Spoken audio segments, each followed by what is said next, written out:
Okay, this is Ask Marie, Married at First Sight, Day 8. And the couples are being introduced to the real world because none of these couples have ever been married before. And the honeymoon, is it over? We're going to find out. They're in their, each couple has moved into their apartment in New Orleans, and they're very impressed with the apartments as well. But they have to go back to the apartment they had before they got married, and each spouse has to show their spouse, where they live and how they live. And Woody and Amani, it turns out, and I don't know why he never mentioned this during the honeymoon, but he lives with his grandmother. He has a hat wall that Amani is not impressed with, but she's very cool and collective. She knows how to deal with him. She doesn't tell him right away, no, no, no, no, that's got to go.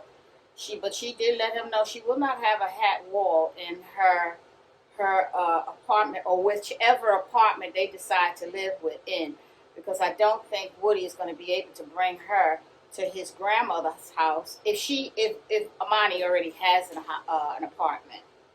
So Amani's still leery. She's watching him closely without him even so much realize that she's watching him. And she wants to find out if it was just the excitement of the honeymoon that they got along so well, or will this continue? All right, the Rev stops by and he's talking to them about different issues and asks them if they've asked each other certain questions. And he asked Woody how he felt about his wife. He said he likes his wife. He likes her honesty. And that's important because she told him how she was involved with another man who turned out to be married. And it was it was a setback for her. So she has her guard up to some extent. But she explained to him that she would not hold that against him. And that's a good thing. So the Reverend asked them about the cookie. They said that he got the cookie, but he asked them, did they use protection? And it turns out, I think they said the first time they did not. And he stressed to them the importance of using protection because you don't know that you're ready for the little ones to come along just yet.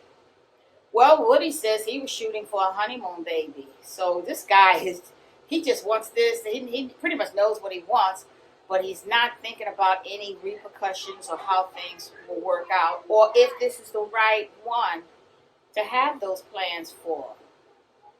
Will it stand the test? Will this marriage stand the test? I'm pleased with their relationship so far because this is day 8, and they're still getting along and vibing. And Woody doesn't like surprises. Woody does not. He made a point when the Rev was there that he does not like surprises. Well, the Rev asked him, what do you mean, surprises? He says, well, if she comes home and her hair, she has long braids now. If her hair is all cut off, he says he's not sure if he would like that. And it upset Amani, kind of, because she's her own person. She says that's her decision and her decision alone as to whether or not she cuts her hair. And she should not have to ask him for consent, because she's not his child. She's his wife. So he has some growing up to do there. She wants to do as she pleases, and she should. So he likes what she looks like now, but he said he's not sure if he'll like what he sees with her haircut. Well, that upset her. She asked him if he was a dictator. He's acting like a dictator. So they agreed that they would make decisions together. Decisions that would affect the two of them, especially with the money.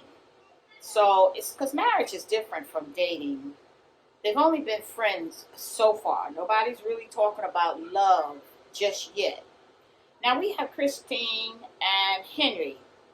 The two of them are still distant. They're in a friend zone. When will Henry make that step? We don't know yet. I don't see any possibility of it being anytime soon. because he does not like some of the things that he's seen about her in her personality. She's a little flashy for him, and at the wedding she was a little snobbish. He did not like that about that, so he's focused in on things that he does not like about her, simply because he does not know how to handle her or any woman. So she has high expectations of him. She wants Henry to cook for her. Henry lives in an efficiency apartment, so he eats out most of the time. And he's a kid at heart because he's got these video games. Very, very small apartment. And they got to go see Christine's apartment. When they get there, he's making it plain to her he doesn't like a lot of parties, but she likes to have a lot of friends. That's a big difference between the two of them. He's a loner, and she's congenial. She's a diva. So no efforts are being made either for them. So we have Bennett and Amelia. They're still happy on this day 8. So he's kissing in the closet. I mean, they just everywhere they get a chance, they're looking in the closet. He says, "Oh, see how big this? Come see how big this closet is. You can close the door." When they close the door, they're kissing in the closet. Amelia's house is big and roomy, but she has roommates, and they share the same living room, the same kitchen. And Bennett lives alone in a tiny house. You had to cross the yard to use the bathroom and the kitchen. But Amelia is impressed with that house. For one thing, she's not sharing it with anyone but Bennett, so she likes that. I don't see him surviving in a rooming house with her as her husband. So already you kind of see the decision is made that she'll stay with him. Now there's good old Karen and Miles. And you know, Karen is... you want to talk about picky? They came in her house, and she has this white throw rug in front of the sofa, and he's walking in and to the sofa, and he stepped on that rug. She says, "Get your feet off of my rug." Well, I don't know how much of this Miles will take, but you got to remember he's had a lot of relationships before her, but they were short relationships, which means to me it doesn't take much to turn him off. He's just like a kid as well with the video games. And Karen wants to move slowly. She's a neat freak. You know what I'm saying?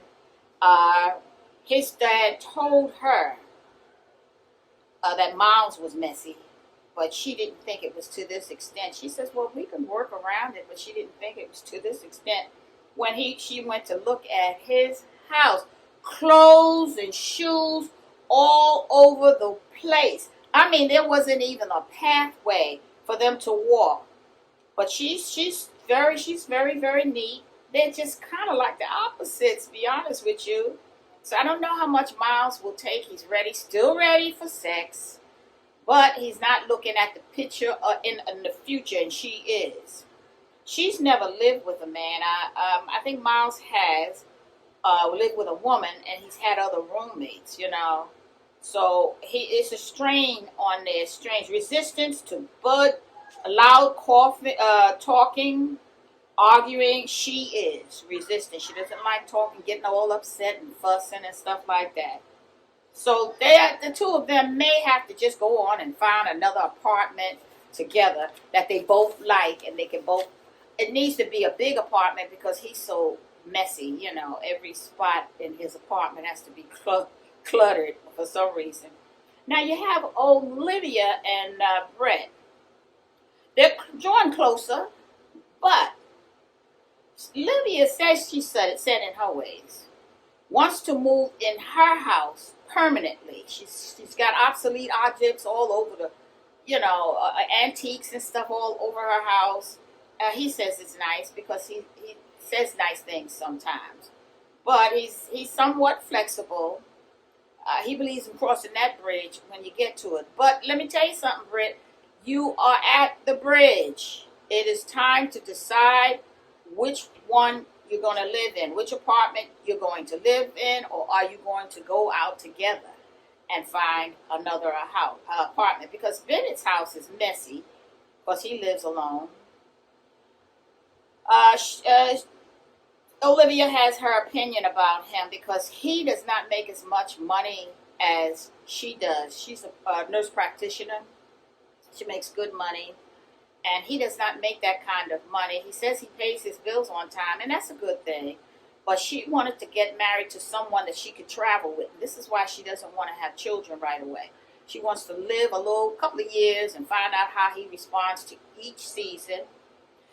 Excuse me, and travel places, and that's going to cost money. He says he's game to go with her as long as she pays the way. Oh no, you didn't, Britt. You did it. You said it. You said, Brett. You said you let her pay. Olivia is opposed to this idea of giving a man money. I don't blame her. You give children money for lunch or whatever they need, school supplies. But a woman should not have to give a man, and he's 35 years old. He's had 35 years to prepare himself for marriage. So she's opposed to it. So there's really no foundation in their marriage. I don't know how long or far it's going to go. They like each other, but maybe love will cover that up. Maybe love will make him invest in something that's going to make him financially stable enough to meet her requirements. I don't know that she needs it, but she requires. So he knows how to compliment her, though. He says that she's beautiful, she's smart, and all of those things, but her focus is the future. Well, how will we be? She wants to wait for more chemistry between the two of them before they have sex. Can you blame her? Yeah, it's not all about sex, because he's the one that said he believes it should have been done the third day. Well, he set a time limit on her. That's not always good. So, Olivia wants to create memories and traveling with this young man, and he can take it or leave it. He'd just rather go to work every day, get enough money to pay his bills. I'm not sure if he's really looking at his wife, or he realizes that he is a married man and wants to be a father. Okay, let me know what he's a little self-centered. He's not thinking about her needs. But let me know what you think about each of these couples. Will Miles continue to put up with Karen and her ways, and will Karen recognize his needs? One couple, one spouse, will they recognize the other spouse? Let me know what you think about each of these spouses and where they stand.